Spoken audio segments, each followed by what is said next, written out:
곽수종의 뉴스 정면 승부. 곽수종의 뉴스 정면 승부.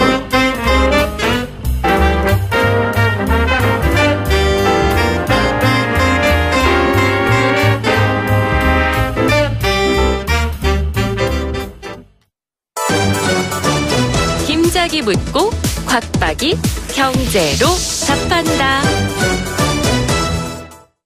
주파수 94.5 YTN 뉴스 FM 곽수종의 뉴스 정면 승부 3부 시작하겠습니다. 김 작가가 질문 주는 시간입니다. 김 작가 질문 주세요. 네, 김 작가입니다. 저는 쇼핑할 때 가격대가 저렴한 소셜커머스를 자주 이용하는데요. 네. 어떤 원리로 소셜커머스는 다른 쇼핑몰보다 저렴하게 판매할 수 있는 건가요? 아, 원리가요. 소셜커머스는 이제 말 그대로 뭐라 그러죠? 전자상거래라고 번역이 되나요?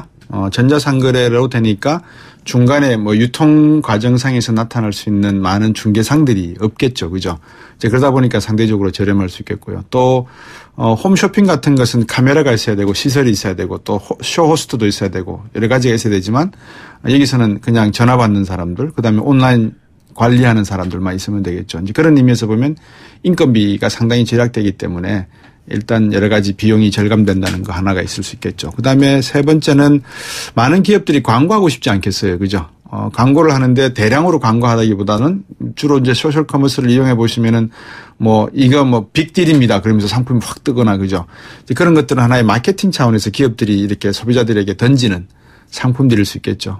그래서 그 규모가 제 기억이 맞으면 한 2010년도에 우리나라에 도입되기 시작했다라고 보면 한 최근 7년 사이에 한 8배 내지 9배가 성장을 했다고 저는 듣고 있거든요. 제가 옛날에 기업체 특강을 해드릴 때 전자상거래 규모가 사실상 홈쇼핑보다도 더 늘어나고 있고 이 전자상거래를 하려고 그러면 이제 플랫폼이 있어야 되거든요. 예를 들면 텐센트나 알리바바 같이 또 미국의 아마존 같은 그리고 이제 결제 시스템도 다르잖아요. 그죠? 중국 같은 경우에는 벌써 이제 알리페이라고 해서 핀테크가 개발되고 있거든요. 핀테크 많이 들으셨을 거예요. 이런 핀테크를 통해서 이제 중국이 새롭게 또 전자상거래와 연결하고 있기 때문에 앞으로 새 쇼핑 시장은 직접 가서 물건을 만져보고 보는 시장도 존재하지만 이렇게 기업들이 박리담의 형태로 많이 파는 소셜커머스가 급성장할 가능성도 커진다 이렇게 보여지네요.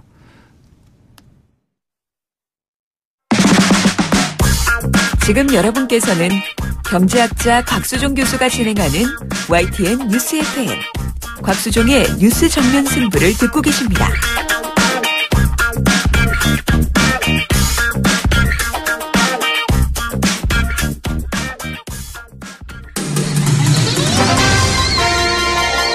정면 스포츠.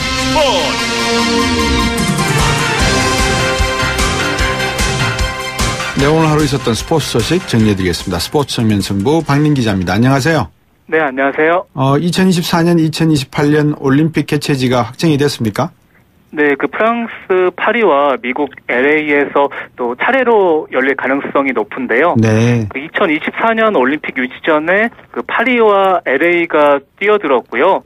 국제올림픽위원회가 오늘 두 도시 모두 올림픽을 훌륭하게 준비하고 있어서 네. 또 어느 한 도시가 탈락하기를 원치 않는다고 밝히면서 또 사실상 두 도시가 차례로 올림픽을 개최하게 됐고요. 네. 올해 9월에 최종 결정이 되는데 2024년에 파리, 2028년에 또 LA가 개최할 가능성이 큽니다. 예, 파리의 테러 사건 때문에 좀 경우에는 신경이 쓰이겠습니다만 요즘은 세계 올림픽 유치 경쟁이 옛날만큼 뜨겁지는 않은 것 같아요. 네, 말씀하신 대로 사실 올림픽을 개최하면 또 천문학적인 돈이 들어가고요. 그래서 2024년 올림픽 유치전에도 또 이탈리아 로마와 독일 함부르크 등 또 4개 도시가 또 주민 반대와 예산 부족으로 네. 중도에 기권하기도 했습니다. 예, 우리나라 내년에 평창 올림픽 열리죠. 네. 그러면 이게 진짜 평창 올림픽 걱정이에요. 투자 비용 대비 얼마나 가성비가 있을지. 네, 맞습니다. 그래서 평창올림픽 개최를 걱정하는 국민들도 많은데요. 네. 평창올림픽의 총 사업 예산이 무려 13조에 달하고요. 네. 우리나라 또 인천이 2014년 아시안게임을 개최하면서 또 경기장 건설에만 또 1조 7천억 원을 쏟아부었는데 네. 또 막대한 부채를 떠안았고요. 그래서 또 평창올림픽에 또 시민들의 혈세가 낭비하지 않도록 네. 또 대회 운영에 좀 더 신경 쓸 필요가 있다는 그 목소리가 높습니다. 도쿄 일본도 두 번의 하계 올림픽을 열었었나요? 네, 지금 도쿄올림픽이 2020년에 열리는데요. 네. 도쿄도 요즘에 그 운영비나 또 개최 준비하는 돈이 또 많아진다고 해서 네. 또 자국 내에서도 좀 목소리가 높은 상황입니다. 그렇군요. 우리나라는 1988년 서울올림픽 이후에 지금 30년 세월이 흐르고 있는데 두 번째 하계올림픽은 꿈도 못 꾸겠네요. 그죠? 네, 저희가 지금 2002년에 또 월드컵을 유치했고요. 네. 또 아시안게임 같은 경우에는 2002년 부산에서 했고 또 아시안게임도 열었는데 네. 현재로서 뭐 올림픽 유치에 대한 하계올림픽에 대한 얘기는 나오고 네. 있지는 않습니다. 평창이 있으니까 뭐 위로 삼아야죠. 국내 네. 프로야구에서 무패 투수가 있다면서요, 외국인? 네, 기아 투수 헥터 선수인데요. 네. 그 도미니카 공화국 출신이고요. 올해 30살인데 그 전반기에만 14승 무패를 기록하면서 기아의 선두 질주를 이끌고 있습니다. 네. 기아가 방망이 더 뜨겁고 투수도 이렇게 잘 던지고 뭐 우승까지 내다보겠네요, 그죠? 네, 그 요즘에 기아가 뭐 경기당 두 자릿수에 임박하는 또 화끈한 타선을 뿜어내고 있고요. 네. 또 마운드에서도 뭐 헥터 선수도 있고요. 또 양현종 선수도 잘 던지면서 또 올해가 또 우승의 적기가 아니냐 또 전문가들이 그런 예측을 하고 있습니다. 헥터 선수가 도미니카에서 온 선수라고 했는데 어떤 선수예요? 네, 그 2011년에 메이저리그에 데뷔해서 뭐 뉴욕 양키스나 시애틀 등에 뜨면서 예. 12승 31패를 기록했고요. 예. 어쨌든 그 대성공을 거둔 투수는 아니라서 예. 또 기아 스카우트가 또 연봉 20억 원을 주고 또 데려왔고요. 예. 또 그 위기 상황에서 뛰어난 완급 조절을 펼치면서 또 국내 프로야구를 평정하고 있습니다. 예. 와, 연봉 20억. 야, 언제쯤 연봉 20억을 받아볼까요? 네. 네, 운동선수, 그 외국인 선수 중에는 국내 선수 중에 또 최고 연봉이고요. 예. 사실 운동선수는 또 은퇴 후에는 또 그 미래가 지도자가 아니면 불투명한 상황이라서 또 현역에서 뛸 때 또 이렇게 바짝 벌어야 될 것 같습니다. 그렇죠. 네. 연봉이 20억이라고 하지만 제가 알기로는 에이전트가 한 반 정도 떼가는 걸로 알고 있고요. 네. 10억 정도 남으면 세금 내고 이리저리 매니저 비용 지불하고 하면 한 그 반의 반 정도 가져가는 걸로 제가 알고 있거든요. 한 5억 정도. 그래서 뭐 많이 우리가 듣는 것보다는 많지는 않지만 그래도 참 숫자가 무섭네요. 네. 축구 대표팀 코치진 확정됐습니까? 네, 그 2002년 월드컵 4강 멤버죠. 김남일과 차두리가 네. 또 새롭게 축구대표팀 코치에 그 가세를 했습니다. 네. 사실 최근에 축구대표팀이 좀 다소 기강이 해이해졌다는 평가를 받고 있는데요. 네. 또 선수 시절에 카리스마를 뿜어냈던 또 김남일 코치가 또 분위기를 다잡을 것으로 기대되고 예. 또 차두리도 그 슈틸리케 감독 시절에 전력 분석관을 맡았었는데요. 네네. 또 코치로 재합류하게 됐습니다. 네. 김남일 선수, 그 참 눈매가 매서운 선수인데 차두리 선수의 빡빡머리도 보게 되고 뭐 여러 가지 볼 게 많네요. 오늘 말씀 잘 들었습니다. 네, 감사합니다. 네, 지금까지 중앙일보 박민 기자였습니다. 곽수종의 뉴스 정면 승부. 방송 들으시고 의견 있으신 분들은 지금 바로 샵 0945, 샵 0945. 짧은 문자 50원, 긴 문자 100원이 부과되는 휴대전화 문자 메시지를 보내주세요. 오늘 들으신 방송은 YTN 라디오 홈페이지와 곽수종의 뉴스 정면 승부 팟캐스트를 통해 다시 확인할 수 있습니다.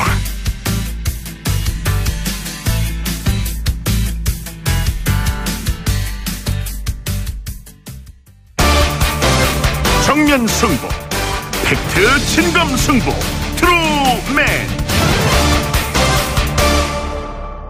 요즘 젊은 친구들 사이에서는 팩트 테러, 팩트 폭탄, 이런 말들이 많이 있습니다. 그만큼 이 사실에 대한 진실 여부 문제가 다르다는 거죠. 제가 참 오래전부터 팩트와 진실과 거짓은 늘 다르다라고 말씀을 드렸는데 팩트는 팩트일 따름입니다. 이게 진짜인지 가짜인지는 구분을 해야 되죠. 그래서 만든 코너가 정면승부의 팩트 진검승부 추르맨 시간입니다. 시사인 고재일 기자 나오셨습니다. 네, 안녕하십니까. 팩트체크 전문 미디어죠. 뉴스톱의 강양구 팩트체크 나오셨습니다. 안녕하세요. 네, 안녕하십니까. 강양구입니다. 오늘 처음이시죠? 네, 처음입니다. 예. 저희 김준일 팩트체커가 휴가를 가는 바람에 그죠?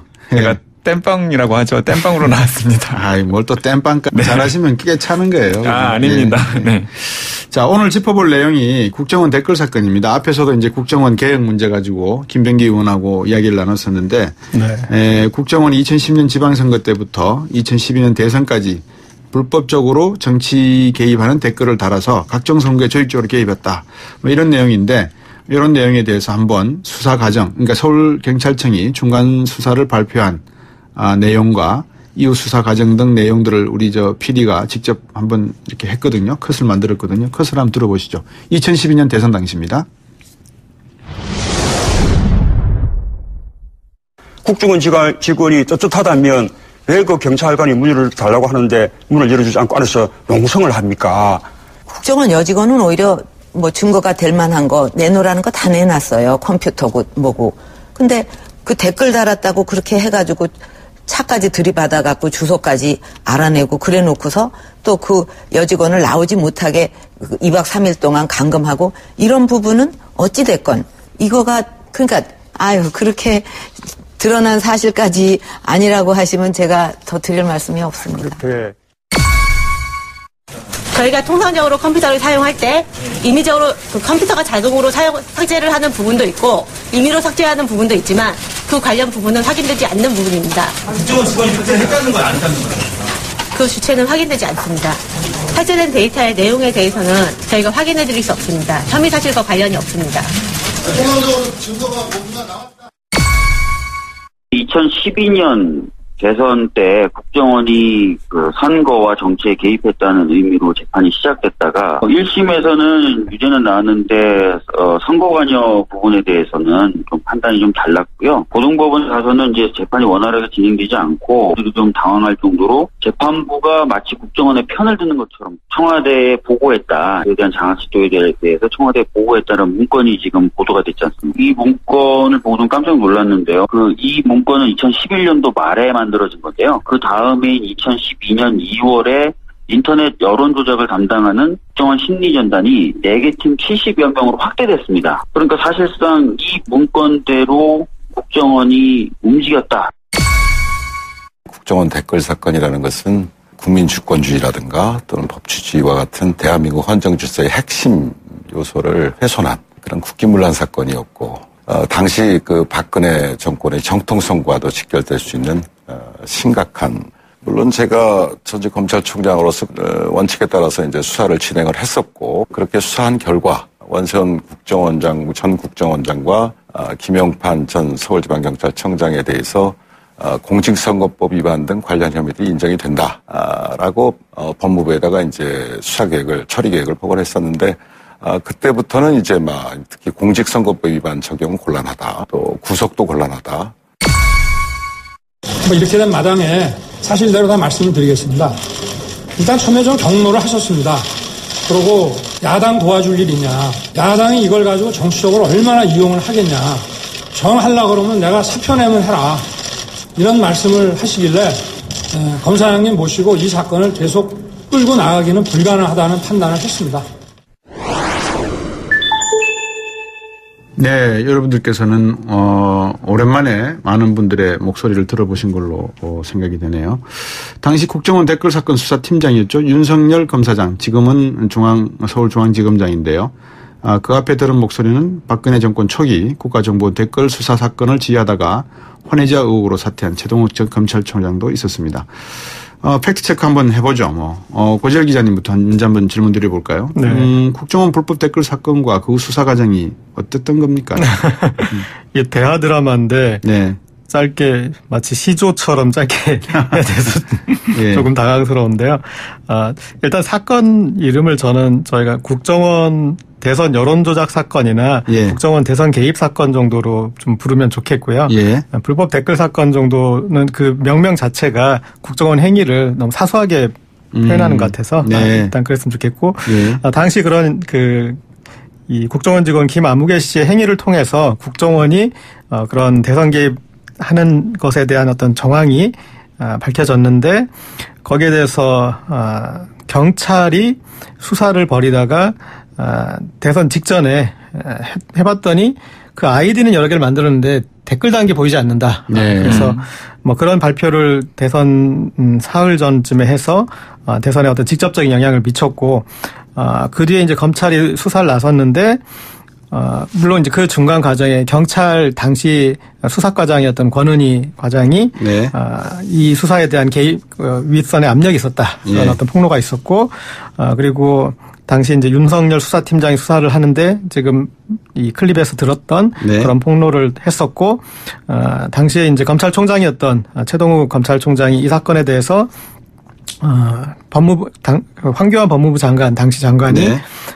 이 사건에 이제 선거법 그 위반까지 거는 거는 좀 안 되겠다 이렇게 했는데 그 부분을 따르지 않았다가 나중에 이제 최동욱 혼외자 사건으로 이 사건이 연결돼서 검찰총장이 사퇴를 하는 이제 그런 이 경우까지 갔는데 네. 나중에 이제 그 법원 판결에까지 가서 그 법원에서도 이게 이 여러 가지 판단을 거치는데 이제 요점만 얘기 들으면은 국정원법 위반은 되지만 선거법 위반은 아니다라는 또 중간을 판단을 해서 어떻게 이게 선거에 개입했는데 정치에 개입하지 않은 게 되느냐 그런 이제 논란도 있었고 그랬다가 대법원에서 파기환송심 고등법원의 유죄였던 것이 대법원에서 파기환송심이 돼서 심의가 상당히 또 길어지면서 여러 가지 말이 나왔고 그때 또 당시 법원에서는 아예 1, 2심에서 유죄 취지로 한 것에 대해서도 문제가 있는 것 같다. 그래서 갔는데 이런 저런 과정을 국정원, 경찰, 검찰, 법원이 대선 개입에 대한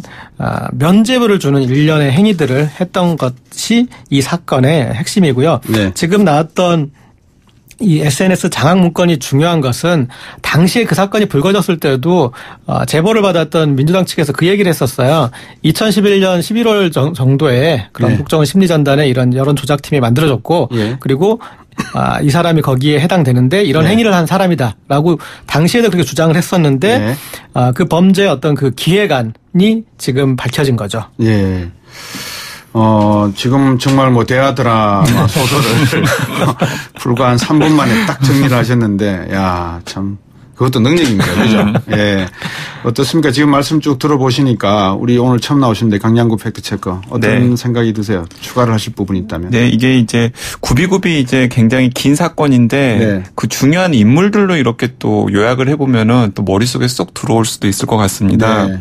일단은 이제 그 서울경찰청장 김용판, 당시 서울경찰청장의 김용판 씨가 있는데요. 일단 그분이 이제 사건을 최대한 축소해가지고 이제 대선 직전에 발표하는데 중요한 역할을 했고, 이제 그 수하에는 이제 서울경찰청 산하의 사이버 수사대가 이제 실질적으로 그런 역할을 했었는데, 이제 그렇게 묻힐 뻔한 사건을 당시 수서경찰서의 수사과장이었던 권은희 지금 이제 국민의당 국회의원이죠. 그분이 이제 반전을 시켰죠.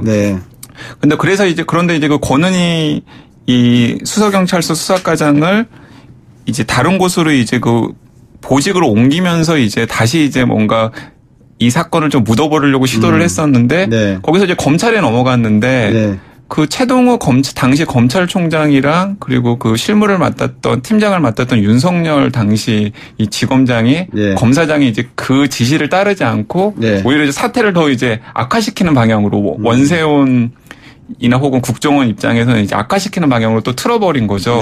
그래가지고 이제 법정까지 오게 되어서 이제 지금까지 오게 된 사건이라고 생각을 할 수도 있겠습니다. 그러니까 또 이렇게 사람 중심으로 생각을 해보면은 또 이렇게 또 큰 고비가 이렇게 잡힙니다.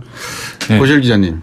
팩트 체크에 앞서서 방금 주신 내용을 바탕으로 그냥 일반 사람들 생각에 제가 일반 사람이라고 가정을 하면 여기서 나왔던 김용판 경찰청장 그리고 사건 축소에 가담했던 도움을 줬던 훌륭한 경찰분들 그리고 검찰에 훌륭하신 분들 기타 등등 이런 분들이 다 박근혜 정부 때 큰 수혜를 입으셨습니까? 진급도 잘하시고 어떻게 됐습니까? 네, 이 박근혜 정부의 이명박 박근혜 정부 이제 공통된 현상인데요. 이런 이제 정치와 관련된 사건을 맡았던 특히 이제 검사분들은 계속 승승장구를 하셨고 여기서 이제 또 중요한 게 그런 게 있습니다. 이런 이제 과거의 사건에 대해서 다시 진상 규명을 하자. 그러면 이 당사자분들이 어떤 말씀을 하시냐면 그때 다 밝혀졌고 수사받았는데 무죄로 되지 않았느냐 네. 이런 식으로 하는데 지금 가장 중요한 것은 이 사건뿐만 아니라 여러 가지 국방비리 그리고 그동안 우리가 적폐로 꼽아지는 국정원의 여러 사건들이 검찰에 가가지고 흐지부지 돼버리고 유야무야 돼서 묻혀버린 사건입니다. 네. 그래서 그게 당시에 제대로 수사되지 않은 것까지 지금 현재 이제 문제 제기를 해야 되는 거죠. 이 사건뿐만이 아니라 다른 사건들도 마찬가지고요. 그렇군요. 자, 그러면 이제 앞에서 정리해 주신 내용을 토대로 해서 윤석열 당시 수사팀장도 그랬고 방금 말씀해 주셨는데 윗선 외압 주장하고 했다지 않습니까? 권은희 수서경찰서 수사과장도 그랬고 또 윤석열 그 당시 검사도 그랬고 윗선이 누굽니까? 모르겠습니다. 박근혜 전 대통령이 이런 사안들을 이제 총체적으로 기획을 해가지고 지시를 했는지 안 했는지는 뭐 거기까지는 저희가 말할 수 있는 대목은 아닌 것 같고요. 조금 그분한테 죄송한 말씀인데 그분이 그런 능력을 갖고 계신다고. 네, 그럴 수도 있죠. 근데 어쨌든 이제 지난 정부 때 이제 권한 대행을 했던 황교안 전 국무총리, 당시는 이제 법무부 장관이었죠. 그분으로 이제 굉장히 중요한 역할을 했던 건 사실인 것 같습니다. 아까 이제 고재열 기자도 잠깐 언급을 하셨는데 이 원세훈 전 국정원장이 이제 기소가 된 다음에 재판을 받는 과정에서도 가장 중요한 대목이 선거법 위반과 관련이 있느냐 없느냐와 관련된 대목이거든요. 근데 그 당시 황교안 법무부 장관이 선거법 위반이 아니도록 하기 위해서 당시 최동호 검찰총장이나 윤석열 당시 수사팀장에게 굉장히 압박을 가했었거든요. 그 대목이 왜 중요하냐면은 만약에 국정원이나 혹은 국정원의 당시 수장이었던 원세훈 전 국정원장이 선거법을 위반했다라는 사실이 법정에서 확정이 된다면은 그건 곧 박근혜 전 대통령 당선의 정통성을 훼손하는 쪽으로 이렇게 불똥이 튈 수 있기 때문에 그 대목에 엄청나게 차단하려고 노력을 했고 실제로 여러 가지 압박을 가했다는 사실이 이제 뭐 정황 증거라든가 혹은 이제 증언으로 이제 확인이 되고 있죠. 네. 팩트 진검승부 트루맨 지금 고재열 기자와 강양구 뉴스톱 기자 두 분과 함께하고 있습니다. 4부에서 계속하도록 하겠습니다.